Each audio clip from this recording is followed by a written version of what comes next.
ಎಲ್ಲರಿಗೂ ನಮಸ್ಕಾರ. ಇಷ್ಟು ದಿನ ನಾನು ಮರ್ಮೇಡ್‌ನ ಟಿವಿಲಿ, ಮೂವೀಸಲ್ಲಿ ಮಾತ್ರ ನೋಡಿದ್ದೆ. ಇತ್ತೀಚೆಗೆ ಇನ್‌ಸ್ಟಾಗ್ರಾಮಲ್ಲಂತೂ ತುಂಬಾನೇ ವಿಡಿಯೋಸ್ ಬರ್ತಾ ಇತ್ತು. ಹಾಗೆ ಒಂದಷ್ಟು ವಿಡಿಯೋಸ್ ನೋಡಿದ್ದೆ. ಅದೆಲ್ಲೋ ಬೆಂಗಳೂರು ಇರಬೇಕೇನೋ ಅಂತ ಅನ್ಕೊಂಡು ಸುಮ್ಮನಾಗ್ಬಿಟ್ಟಿದ್ದೆ. ಬಟ್ ಮಕ್ಕಳು ರಜೆ ಮುಗಿಸ್ಕೊಂಬಂದಿದ ಮೇಲೆ ಅವ್ರನ್ನ ಎಲ್ಲೂ ಕರ್ಕೊಂಡು ಹೋಗಿರಲಿಲ್ಲ. ಹಾಗೆ ಇನ್‌ಸ್ಟಾಗ್ರಾಮ್ ಸ್ಕ್ರೋಲ್ ಮಾಡ್ತಿದ್ದಾಗ ಮೈಸೂರಲ್ಲಿ ಮ್ಯಾಜಿಕಲ್ ಮರ್ಮೇಡ್ ಶೋ ಮತ್ತೆ ರೋಬೋಟ್ ಶೋ ನಡೀತಾ ಇದೆ ಅಂತ ನನಗೆ ಗೊತ್ತಾಯಿತು. ಹಾಗೆ ನನ್ನ ಮಗಳಿಗೆ ಒಂದ್ಸಲ ಹೇಳ್ಬಿಟ್ರೆ ಸಾಕು, ಅವಳು ಹೋಗಲೇಬೇಕು ಅಂತ ಹಠ ಹಿಡ್ಕೊತಾಳೆ. ಅವಳು ಹಠ ಹಿಡ್ಕೊಂಡ್ರೆ ನನ್ನ ಹಸ್ಬೆಂಡ್ ಕರ್ಕೊಂಡು ಹೋಗಲೇಬೇಕು. ಸೊ ಅದಕ್ಕೋಸ್ಕರ ನಾನು ಪ್ಲಾನ್ ಮಾಡಿಕೊಂಡು ಇವತ್ತು ಇವ್ರನ್ನೆಲ್ಲ ಮರ್ಮೇಡ್ ಶೋಗೆ ಕರ್ಕೊಂಬಂದಿದ್ದೀನಿ. ಇದ್ರ ಚಾರ್ಜಸ್ ಬಂದುಬಿಟ್ಟು ₹100 ಆಗಿರುತ್ತೆ. ಇದು ನಡೀತಾ ಇರೋದು ಮೈಸೂರು ಎಕ್ಸಿಬಿಷನ್ ಗ್ರೌಂಡಲ್ಲಿ. ಇಲ್ಲಿ ಮಾಮೂಲಿ ಎಕ್ಸಿಬಿಷನ್ ಹೇಗೆ ನಡೀತಾ ಇತ್ತು ಅದೇ ಥರ ಶಾಪ್ಸ್ ಎಲ್ಲ ಇದೆ, ಆಮೇಲೆ ಆಟ ಆಡೋಕ್ಕೆಲ್ಲನೂ ಇದೆ. ಅದೇ ರೀತಿ ಮರ್ಮೇಡ್ ಶೋ ಎಲ್ಲಿದೆ ಅಂತಲೇ ಗೊತ್ತಾಗಲಿಲ್ಲ. ಅದು ಹಾಗೆ ಮುಂದೆ ಹೋಗ್ತಿದ್ದಂಗೆ ಅಲ್ಲೊಂದಷ್ಟು ಬೋರ್ಡ್ಗಳನ್ನ ನೋಡಿದ್ವಿ. ಆಮೇಲೆ ಅದರಿಂದನೇ ಡೈರೆಕ್ಷನ್ ತಗೊಂಡು ಹೋದ್ವಿ. ಆ್ಯಕ್ಚುಲಿ ಇದು ₹100 ಚಾರ್ಜಸ್ ಬಂದುಬಿಟ್ಟು ಅಬೋವ್ 3 ಇಯರ್ಸ್ ಮಕ್ಕಳಿಗೆ ಎಲ್ಲ ಇರುತ್ತೆ. ನನ್ನ ಹಸ್ಬೆಂಡು ಇದಕ್ಕಾಗಿ ₹100 ಪೇ ಮಾಡ್ದ ಅಂತ ಸ್ವಲ್ಪ ಬೈದರು. ಬಟ್ ಅವ್ರು ಅಂದ್ಕೊಂಡಿದ್ದು ಎಕ್ಸಿಬಿಷನ್ ಎಂಟ್ರಿಗೆ ನಾನು ₹100 ಪೇ ಮಾಡಿದ್ದೆ ಅಂತ. ಅವ್ರಿಗೆ ಗೊತ್ತಿರಲಿಲ್ಲ. ಅಲ್ಲಿ ಮರ್ಮೇಡ್ ಶೋ ಹತ್ರಕ್ಕೆ ಹೋದ್ಮೇಲೆ ಮತ್ತೆ ಅವ್ರು ಟಿಕೆಟ್ ತೊಗೊಳಕ್ಕೆ ಹೋಗಿದ್ರು. ಆಮೇಲೆ ಹೇಳಿದೆ ಇದು ಇನ್ಕ್ಲೂಡಿಂಗ್ ಮರ್ಮೇಡ್ ಶೋ ಇಷ್ಟಾಗಿರುತ್ತೆ ₹100 ಚಾರ್ಜಸ್ಸು ಅಬೋವ್ 3 ಇಯರ್ಸ್‌ಗೆ ತಗೊಳ್ಳೇಬೇಕು ಅಂತ. ಮರ್ಮೇಡ್ ಶೋ ಅಂತೂ ತುಂಬಾ ಚೆನ್ನಾಗಿತ್ತು. ಎಕ್ಸ್ಪೆಕ್ಟ್ ಮಾಡಿದ್ದಕ್ಕಿಂತನೂ ತುಂಬಾ ಚೆನ್ನಾಗಿ ಅನಿಸ್ತು. ಇವರು ಇಷ್ಟೋ ತನಕ ನೀರೊಳಗೆ ಹೇಗಿರ್ತಾರೆ ಅನ್ನೋದೇ ನನಗೆ ಕ್ವಶನ್ ಆಗಿತ್ತು. ಸ್ವಲ್ಪ ಹೊತ್ತು ಈ ಥರ ಶೋ ಕೊಟ್ಬಿಟ್ಟು ಆಮೇಲೆ ಸ್ವಲ್ಪ ಹೊತ್ತು ಹೋಗಿ ರೆಸ್ಟ್ ಮಾಡ್ತಾರೆ. ಇದಕ್ಕೆ ಇವರು ಅಂಡರ್ ವಾಟರ್ ಮ್ಯಾಜಿಕಲ್ ಶೋ ಅಂತಾರೆ. ಅದಂತೂ ನಿಜ ಅಂತಾನೆ ಅನ್ನಿಸ್ತು. ಅಷ್ಟು ಚೆನ್ನಾಗಿತ್ತು. ನನಗಂತೂ ಒಂದು ಕ್ಷಣ ಎಲ್ಲಿದ್ದೀನಿ ಅನ್ನೋದೇ ನಾನು ಮರ್ತ್ಕೊಂಡ್ಬಿಟ್ಟಿದ್ದೆ. ಯಾಕಂದ್ರೆ ಅಷ್ಟು ಚೆನ್ನಾಗಿತ್ತು. ಮಕ್ಕಳು ಕೂಡ ತುಂಬಾನೇ ಎಂಜಾಯ್ ಮಾಡಿದ್ರು. ನಮ್ಮ ಪುರಾಣದಲ್ಲಿ ಮತ್ಸ್ಯಕನ್ಯೆ ಅನ್ನೋ ಪರಿಕಲ್ಪನೆ ಇತ್ತು. ಬಟ್ ಅದನ್ನ ಯಾರು ರಿಯಲ್ ಆಗಿ ನೋಡಿರ್ಲಿಲ್ಲ. ಬಟ್ ಈಗಂತೂ ಅದನ್ನ ರಿಯಲ್ ಆಗಿ ನೋಡ್ತಾ ಇದೀವಿ ಅನ್ನೋ ತರ ನಂಗೆ ಫೀಲ್ ಆಗ್ತಾ ಇತ್ತು. ಬೇರೆ ಕಂಟ್ರಿಲೆಲ್ಲ ಈ ತರ ಶೋ ಇರುತ್ತೆ ಅಂತ ಸ್ವಲ್ಪ ಯೂಟ್ಯೂಬ್ ಚಾನಲ್ ವಿಡಿಯೋಸ್ ಅಲ್ಲೆಲ್ಲ ನೋಡಿದ್ದೆ. ಹಾಗೆ ಬೆಂಗಳೂರಲ್ಲಿ ಕೂಡ ಸ್ಟಾರ್ಟ್ ಆಯ್ತು ಅಂತ ನೋಡಿದ್ದೆ. ಒಂದ್ಸಲ ಹೋಗ್ಬೇಕು ಅಂತ ಅನ್ಕೊಂಡಿದ್ದೆ.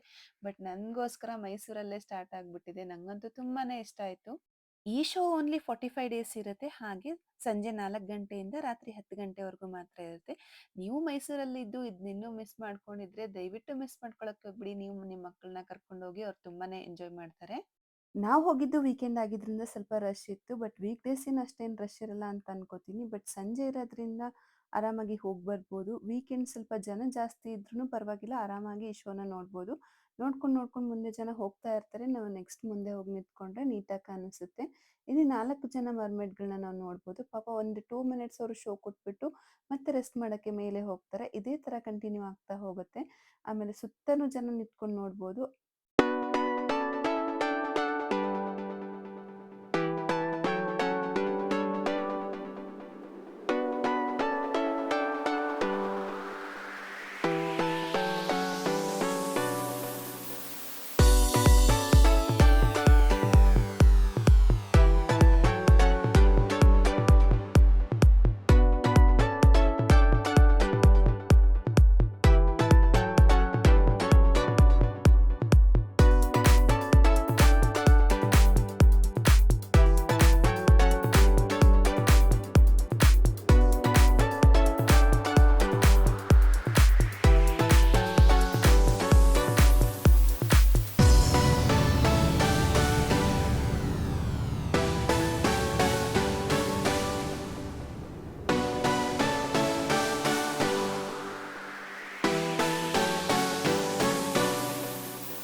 ಮರ್ಮೇಡ್ ಶೋ ಇಂದ ಆಚೆ ಬರ್ತಿದ್ದಂಗೆನೆ ಹೊರಗಡೆ ಸುಮಾರು ಗೇಮ್ಸ್‌ನ ನೀವು ನೋಡ್ಬೋದು. ಎಕ್ಸಿಬಿಷನಲ್ಲಿ ಏನೇನು ಗೇಮ್ಸ್ ಇತ್ತು ಅದಕ್ಕರ್ಧ ಗೇಮ್ಸ್ ಅದೇ ಥರನೇ ಇತ್ತು. ಕೊಲಂಬಸ್ ಆಗಿರ್ಬೋದು, ಜಾಯಿಂಟ್ ವೀಲ್ ಆಗಿರ್ಬೋದು, ಆಮೇಲೆ ಬ್ರೇಕ್ ಡ್ಯಾನ್ಸ್, ಇನ್ನೂ ಸುಮಾರು ಗೇಮ್‌ಗಳು ಇಲ್ಲಿದೆ.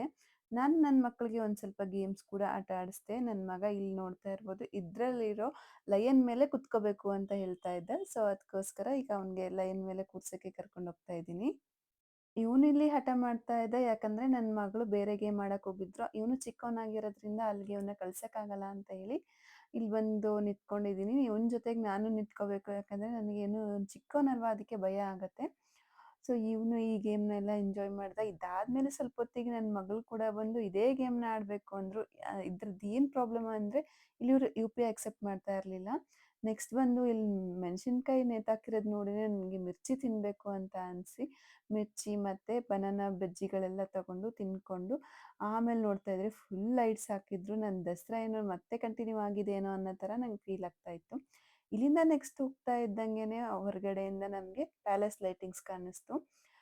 ಇಲ್ಲಿ ಸಂಡೇ ಬರೋದ್ರಿಂದ ಒಂದು ಅಡ್ವಾಂಟೇಜ್ ಏನು ಅಂತ ಅಂದ್ರೆ ಎಕ್ಸಿಬಿಷನ್ ಜೊತೆಗೇನೆ ಇಲ್ಲಿ ಪ್ಯಾಲೇಸ್ ಲೈಟಿಂಗ್ಸ್ ಕೂಡ ನೀವು ನೋಡ್ಬೋದು. 1 ಅವರ್ ಮಾತ್ರ ಹಾಕಿರ್ತಾರೆ. ತುಂಬಾನೇ ಚೆನ್ನಾಗಿರುತ್ತೆ. ನಮ್ಮ ಅರಮನೆ ಹಂಗೆ ನೋಡೋಕ್ಕೇನೆ ತುಂಬ ಚಂದ. ಅಂಥದ್ರಲ್ಲೂ ಲೈಟ್ ಹಾಕ್ಬಿಟ್ರೆ ಇನ್ನೂ ತುಂಬ ಚೆನ್ನಾಗಿ ಕಾಣಿಸ್ತಾ ಇರುತ್ತೆ. ಸಂಡೇ ಆಗಿದ್ರಿಂದ ತುಂಬಾನೇ ಕ್ರೌಡ್ ಆಗಿತ್ತು. ಪ್ರತಿ ವೀಕೆಂಡ್ ಇಲ್ಲೇ ಲೈಟ್ಸ್ ಹಾಕ್ತಾರೆ ಅಂತಂದ್ರೂ ಪ್ರತಿ ವೀಕೆಂಡು ಅಷ್ಟೇ ಇಷ್ಟೇ ಜನ ಇರ್ತಾರೆ. ನನಗಂತೂ ಇದನ್ನ ನೋಡಿ ತುಂಬಾನೇ ಖುಷಿ ಆಯ್ತು. ಆಮೇಲೆ ಎಷ್ಟು ಸಲ ನೋಡಿದ್ರೂ ಬೇಜಾರಾಗಲ್ಲ. ಮೈಸೂರಲ್ಲಿ ನಾನು ಒಂದು 15 ವರ್ಷದಿಂದ ಇದ್ದೀನಿ. ಅಷ್ಟು ವರ್ಷದಿಂದ ನೋಡಿದ್ರೂ ಇಲ್ಲಿ ನನಗೆ ಪ್ಯಾಲೇಸ್ ನೋಡಕ್ಕೆ ಯಾವತ್ತೂ ಬೇಜಾರಾಗಲ್ಲ. ಯಾವಾಗ ಹೋದ್ರೂ ಹೊಸ ಥರನೇ ಅಂತ ಅನ್ಸುತ್ತೆ. ತುಂಬ ಖುಷಿ ಕೂಡ ಆಗತ್ತೆ. ಸ್ವಲ್ಪ ವೀಡಿಯೋಸ್ ಮಾಡಿಕೊಂಡು ಫೋಟೋಸ್ ತಗೊಂಡ್ವಿ. ನನ್ನ ಮಕ್ಳು ಅಷ್ಟೊತ್ತಿಗೆ ಏನೋ ರಾಕೆಟ್ ಬೇಕು ಅಂತ ಹಠ ಮಾಡಿದ್ರು. ಅವ್ರಿಗೆಲ್ಲ ಆಟ ಸಾಮಾನು ಕೊಡಿಸ್ಕೊಂಡು ಆಮೇಲೆ ಮನೆ ಕಡೆ ಹೊರಟ್ವಿ. ಹೀಗಿತ್ತು ನೋಡಿ ನಮ್ಮ ವೀಕೆಂಡ್. ನೀವು ಕೂಡ ವಿಡಿಯೋನ ಎಂಜಾಯ್ ಮಾಡಿದ್ರಿ ಅನ್ಕೋತೀನಿ. ವಿಡಿಯೋ ಇಷ್ಟ ಆಗಿದ್ರೆ ವಿಡಿಯೋನ ಲೈಕ್ ಮಾಡಿ. ಹೇಗನ್ನಿಸ್ತು ಅಂತ ಕಮೆಂಟ್ ಮಾಡಿ. ಹಾಗೆ ನಿಮ್ಮ ಫ್ರೆಂಡ್ಸ್ ಜೊತೆಗೆಲ್ಲ ಶೇರ್ ಮಾಡಿ.